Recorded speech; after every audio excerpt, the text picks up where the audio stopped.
Greetings, this is Flevel Stuffing, and today I'm going to finish my top 10 most hated decks of all time.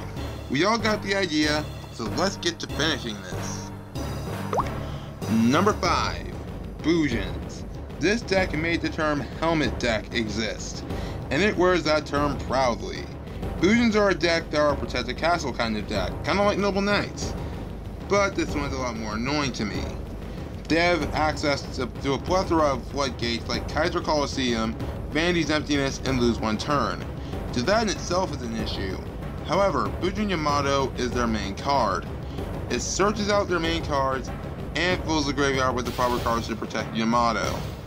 It may not sound so bad, but quite literally, Ujins have 8 Honest, 3 Cranes, 3 Sinew, and 2 of the actual Honest. Unless you have a card like Odd Eye's Meteor Burst Dragon, this deck locks you into battles that you are never going to win. Sure, the deck is overall very slow, but who needs speed when you can slow down your opponent and lock them down just as quickly? Like a Rhino, it may not be as fast as a Cheetah, but it's hard to escape once the Rhino catches you. Very annoying to face overall. Number 4, Dino Rabbit. This deck is worse than Hat. It really is. Again, it adds us to floodgates. The most notably being the Sullen Brigade they had at the time, because Judgment was at 1 and Warning was at 2. Also, they can easily summon their boss monsters that also negate stuff, like Elvazar Logia and Elvazar Dolka. With 3 Rescue Rabbits, they can pull 2 powerful vanilla dinosaurs to either attack or overlay in the Logia or Dolka, with a bunch of back row on top of that.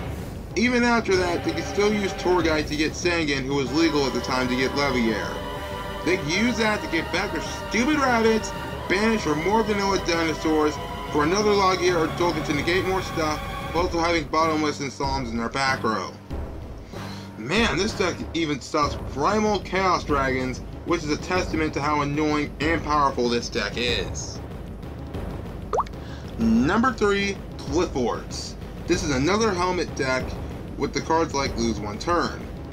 In fact, this deck was so powerful it broke Skill Drain and Vanity's Emptiness to the point of having Konami limit them both. Not ban, sorry. They can swarm for either tribute fodder or swarming with enormous beasts with Skill Drain out there by pendulum summoning, which in itself is a broken summoning mechanic. All of this is made easier by arguably the best top deck in the game, Cliffords Scout. At a cost of 800 life points, it can search its entire archetype, Sacrifice, Climate Change, a Clifford mono with anything but another Scout. We recently got card demise in the TCG, which puts Cleese back in the map and lets him pull more floodgates, which is downright horrifying to face. And to top all of this off, there is Clifford Towers. This monster started this whole trend of overpowered boss monsters, and it's the original indestructible boss monster. Once it was out, it was game over. The worst part of it is that it was immune to other effects, which means Skill Drain could do nothing to this nightmare of a monster. Now you see why it is on this list. Number 2, Evil Swarms. Ooh, these are going to be decks that I really have it out for. This freaking deck, at the time of release, gave Synchros the middle finger, and Synchros are my favorite summoning mechanic ever. That is one reason why I have Evil Swarms on this list. But wait, there's more! Their boss monster, Evil Swarm Ophion, not only stops special summoning of level 5 or higher monsters, but can also search its own field-wide forbidden lands. You may be thinking, you can go ahead and go first, summon a strong monster, one maybe stronger than Ophion? That way you have something to prepare for it, right? Well, guess again. That would probably be the worst thing you could do. They also have access to Evil Swarm Bahamut, which have you detach and discard to have them take that same monster that you had prepared. So it is bad or worse against Evil Swarms unless you have Xyz decks.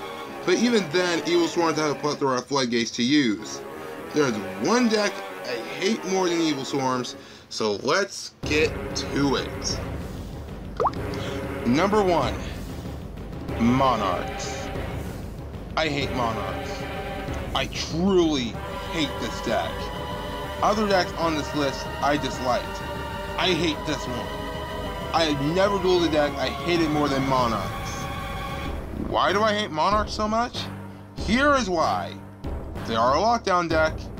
Great.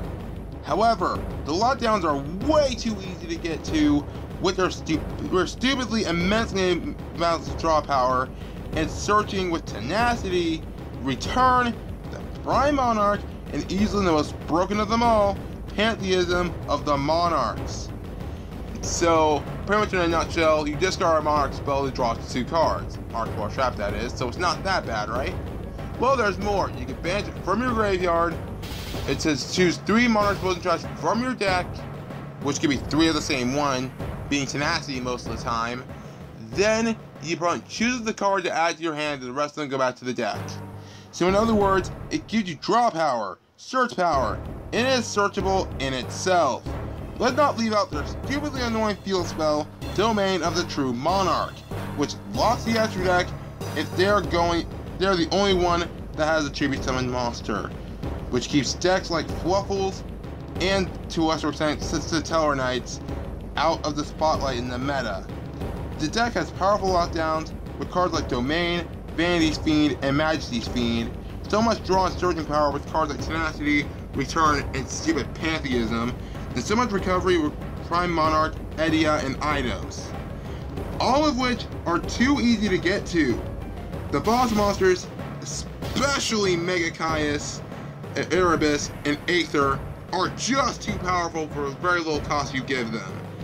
Aether can tribute summon itself on your opponent's turn by banishing a Monarch spell trap from your graveyard and can get you another Monarch. Erebus can have you lose a card in your hand, field, or graveyard upon being tribute summoned and bring yourself back from the graveyard at the cost of discarding a Monarch spell trap from your hand. And Mega Caius, that if you tribute summon it at all, you get to banish 1 card and deal 1,000 points of damage. But if you tribute a Dart monster, it gets to do 2. See, overpowered cards like this, why did they even make this deck? They really tried to make a broken deck here, and they succeeded. They really didn't care to balance the format, really. This is the definition of an overpowered deck, overshadowing others with their own lockdown strategies and aggression that is truly unmatched once their lockdown starts. That's why Monarchs are number 1. It completely overshadows other lower tier decks and makes them unplayable against Monarchs unless they have oust to it. Completely over-centralizing the meta and splitting decks like Cosmos and PK Fire. The deck in itself is a broken mess. That's why Monarchs top this list. Well, that's my list. If you like this video. And if you like this whole channel, if you're new to this, then subscribe for more. This is Fluffle Stuffing, signing out.